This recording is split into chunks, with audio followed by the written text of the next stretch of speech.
What's up, YouTube? This is Quinn, that's Snazzy iPhone Guy, and this is the far and away long-awaited Windows Phone 7 versus iOS demonstration. Now, just as a precursor, I have an iPhone 4 and an HTC Surround. The iPhone 4 is on software 4.1, and the HTC Surround is on version 7.0, which is version 1.0 of Windows Phone 7. Now, Windows Phone 7 has come into the market in the last couple weeks and looks to be the closest competitor to the iPhone, not because of the actual market share or revenue that's been generated yet, but the overall beauty and transition and in simplicity. I think Android is really well liked, but it's a little bit more of a, I shouldn't say hacker, but it is, it's a little bit more of a complicated OS, and these are both relatively simple. So we're going to get into everything and debug the software. We're not going to go into battery and stuff like that because we're not actually looking at the devices themselves. I have the HTC Surround here, and I'm not actually that crazy about the hardware. So we're just going to go into the core operating systems. But, that's what we're going to do, and let's get started. Alright, so let's talk about the start screen on Windows Phone 7. It is kind of like the home screen on the iPhone in where there are tiles and they're kind of shortcuts to different applications, but Windows Phone 7 has this start menu that's a lot more customizable than the actual iPhone app menu. And this is because you can direct people onto the Windows Phone start screen. You can pin contacts, you can pin applications, you can pin accounts, you can pin pictures, you can pin websites, you can pin Xbox Live, you can pin games, you can pin, you can pin pretty much everything, whereas the iPhone is pretty well focused on just the apps, which is good because you can get to, a different area. But if I didn't want to open a unified mailbox and I just wanted to check my Gmail, I can click that, and that, in my opinion, is a lot handier than having to click this and then click a secondary button to get into just my Gmail account. So it seems like it's a little bit easier to get to stuff. Now, as for the actual organization, I know there's not a lot of people that are too crazy about it, but I don't mind it at all. I wasn't a fan of the start screen at first, but it has really grown on me. It still uses and integrates the Metro UI, where there's kind of this half text on, half text off kind of deal. And it looks good. It's very navigatable. I don't have a very long list, but you can go infinitely. And the only problem is if you do have a long list, and this is pretty much universal through Windows Phone 7, which I don't quite understand, but it is, there's no jump to top. Now, obviously, you can press the Windows button and it'll slide back up. But I wish there was, like in the browser, for example, if you're halfway down a web page, there's no way to jump to the top like you can by pressing the status bar on the iPhone. You have to scroll all the way up, which is really kind of irritating if you ask me. Anyway, so let's talk about the start screen. Like I said, I like it. I like the layout. It's a little bit weird at first, but it definitely grows on you. I wish that they would condense the grid size. 2x4 is just, there's too little on this, too big of a screen. With the iPhone, you get a lot of apps all on this front page, and with Windows Phone 7, it's like, what? You only get 2 columns? I wish they would do 3 or 4 columns or something a little bit more significant, because the way it's set up right now just isn't the most user-friendly. However, as for the start menu itself, I really like the idea. There is a app list, which we'll get into next, but I'm going to have to say for launching directly to contacts or directly, there's a lot more usability in this, and I'm going to have to say Windows Phone takes it, because you can call a contact directly from your screen. You can text message someone directly from your screen. You can see someone's Facebook profile directly from your home screen without having to bury several clicks, which is what the iPhone does. So as for the start screen, I really like it. It's a little bit weird at first, but in the long run, it's something you'll love. And Windows Phone 7 wins all the way. So now we're to the app menu, and this is where Windows 7 gets sour for me. Windows Phone 7 alphabetically organizes all of your games and apps and all your apps, okay? And on the iPhone, you have these pages. I actually really do not like the page system on the iPhone. It feels too laborious getting like 9 pages down. And while there are integrated folders, which PS I love on the iPhone, it's still like, it's a little bit of a pain. Well, here's 2 problems so far. There's no folders on Windows Phone 7. So if I wanted to put all my social networking apps into one folder, I couldn't do it. I have to organize and sort through them alphabetically, which really isn't the most efficient way to do things. Secondly, there's only 1 app per row. This seems very not like the best way to do it. If you've ever used ADW Launcher on Android, I love the continual app list. So it's like this, and you can scroll down rather than having to scroll side to side, but it is an actual grid rather than a list. So I wish that this was transferred over to this and could slide vertically. But as for right now, the iPhone wins hands down in terms of app selection because it's a lot less easy to scroll down all the way to T rather than being able to go, oh, boom, right there. Now, granted, you can stick it to the home menu, but that's still something that I would prefer is just integrated from within the app menu list. So iPhone takes it on that one, and it's pretty much no contest. Alright, so now we are going to talk about the status bar. There's a lot of people that hate the status bar on Windows Phone 7, but I gotta say, I'm a big fan. Now, if you check out the status bar here, sorry, let me bring it up, it's gone. It's non-existent. It's not here, and that's because Windows really doesn't want you, Microsoft doesn't want you focusing on the minor details like service and battery and stuff like that, and it's absolutely true. On my iPhone, when I hit like 60% battery at 2 in the afternoon, I'm like, crap, I better charge it. It's at 60% battery. And maybe that's something irrational that's based in my mind, but I think a lot of people are constantly checking their battery and, oh, I need to plug it in, I need to plug it in. When in reality, they don't have to plug it in at all. Secondly, service is a big issue. There's a lot of people that are like, oh, I can't make a call, I only have 1 bar. 1 bar will still make and complete a call just fine. Any service at all is service that's pretty well done. So Windows Phone 7 gets rid of it completely. You can still see all this information by pressing the top, and you'll get there's no SIM card in here right now, but you'll get your carrier, you'll get your bars, you get your Wi-Fi indicator, you get that it's on vibrate, you get that the battery is where it's at. But it's not the focus of the operating system, and that shouldn't be the focus of your phone. The focus of your phone should be the content, not the minute little technical and operational details. And so I really didn't like this at first because I was like, well, how the crap do I know? I don't want to click this to find my battery. But I find now that I almost hardly never click to see what my battery is, and I'll make it through all day without even worrying about my battery. And my battery is still fine at 12:30 at night. So it really is something that is really kind of it's a change that I like. There's also no percentage, so you don't have to worry about the numbers. It's all just kind of, it works when it works, and when the battery dies, it dies. But the battery is pretty good on this phone, and that's just to say this phone in specific. I think like the HT7 doesn't have a superb battery life, but I like that they hide that and get that out of the way so you can focus on the actual content of your phone, not the logistical details. So I'm going to have to say Windows Phone 7, once you get used to it, wins in the status bar category.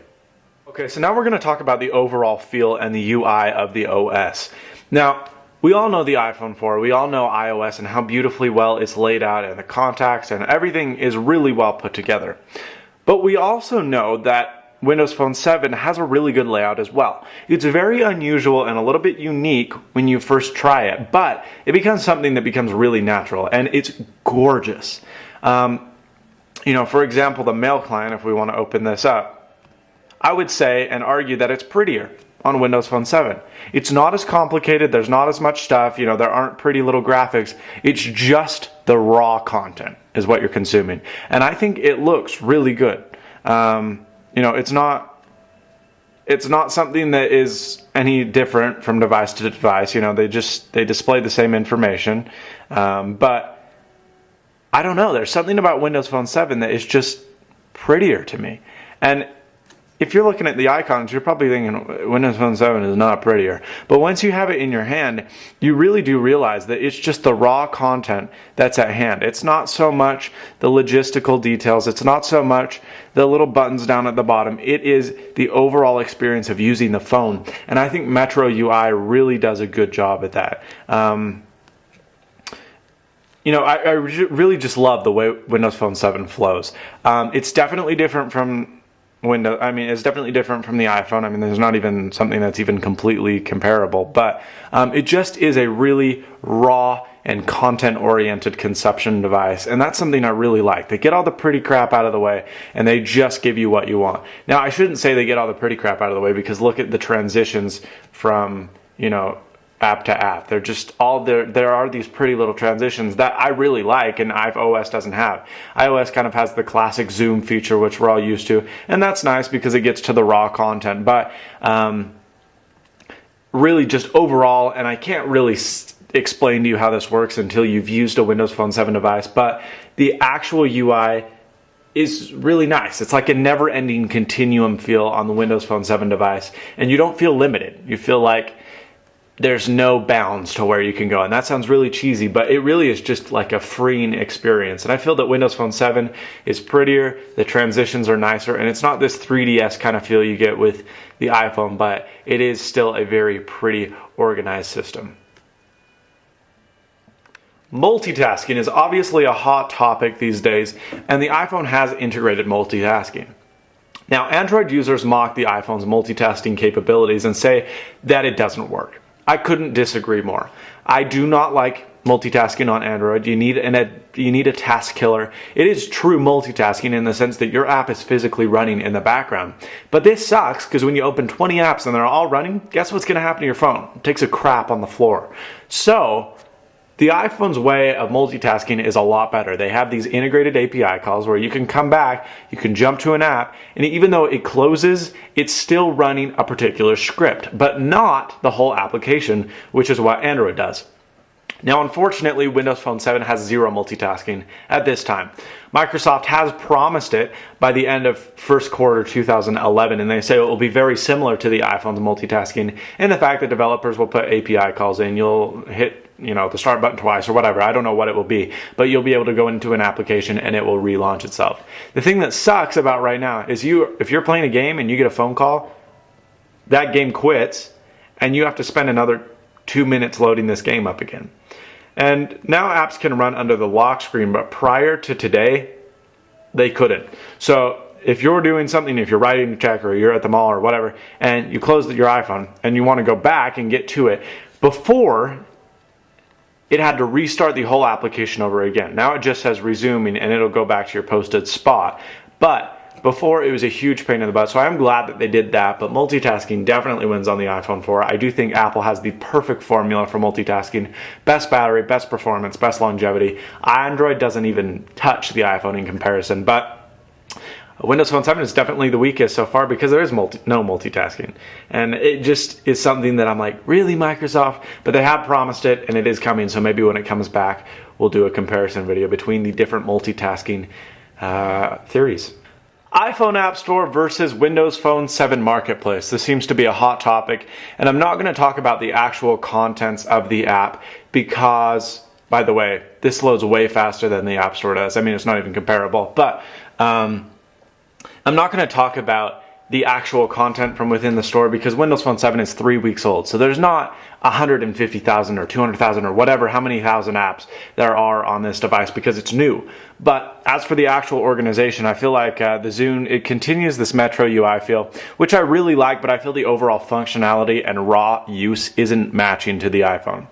The iPhone we all know how the iPhone has an excellent search utility. This is the issue with the marketplace. They don't allow you to specify or segregate, as of right now, what to search. So if I wanted to search Twitter, let's say I'm looking for the Twitter application, I don't get that. I get a bunch of songs named Twitter. I get a playlist named The New Breed, whatever the freak that is. And then the fifth option down, I have the actual application Twitter. Okay? Now, if I search Twitter on the iPhone, I guarantee you it's the first result. And the other issue with there it is, right up top. And then you have Echophone, Twitbird, Trapster, Echophone, all these other different applications that integrate Twitter. Marketplace doesn't do that. It only searches based on name. So even though Seismic integrates Twitter, none of that shows up in the search. I have to physically look for and search Seismic. I can't search Twitter client, I can't search anything like that. And that's what is really lacking in the marketplace is the search utility. And you would think it would be good because Microsoft has Bing, which if you ask me is superb. People diss on Bing, they say it's a joke. I really prefer it to Google. I do. But their marketplace organization is it's subpar. When going to the actual app section, you have a lot more categories than you do on the iPhone, and you have subcategories as well, which is really pretty handy. But, it's still, if you don't have, you probably have the same amount of categories, I don't know. Anyway, if we went into photo, and then we'll go into photography on the iPhone. On Windows Phone 7, you have top, new, free, all that other good stuff, and this is pretty much the same. Top, paid, top, free, release date, free, new, free, and then you can go to specific categories from within photos. There is none right now, it's just photo. But when we get into it, and there is in the games folder, there's an action and role-playing and, you know, racing, all that other good stuff. But it just, as of right now, the Windows Marketplace is too cluttered. You need to be able to search by specific category. I want to say I only want to search apps. And you also need to be able to search between the content of the descriptions. If I want to find a Twitter client, I want to be able to type Twitter and have 8 different Twitter clients come up, not have to know the name of the Twitter client and able to get that Twitter client enabled. So as for right now, the iPhone definitely wins in the App Store category. I do like the Marketplace. I do like the way it looks. I do like the way it functions. I like everything about it except for those 2 crucial lacking features. But as for downloading, you get the same issues. If it's over 20 megabytes or 30 megabytes, whatever it is, you got to download it over Wi-Fi. That's an at&t restriction, not a Windows Phone or a iPhone restriction, but you press buy and you're ready to go. Now, apps, unusually on Windows Phone 7, as of right now, are a little bit more money, and this is kind of heartbreaking. I'm not sure why. If we go into the games category on the App Store, which is slow, PS, we'll click games, we'll click top, all games, top free, or top paid. Angry Birds, 99 cents. Cut the Rope, 99 cents. Rage HD, $1.99. 99 cents, 99 cents, 99 cents, 99 cents, 99 cents. $4, $5, or $5, $5, $7, $7, $3, $5, $3, $5. It's just way more on Windows Phone 7. I don't know why that is, because they're the same content. Bejeweled, Bejeweled Blitz, is 99 cents on here, and it's $5 on Windows Phone 7.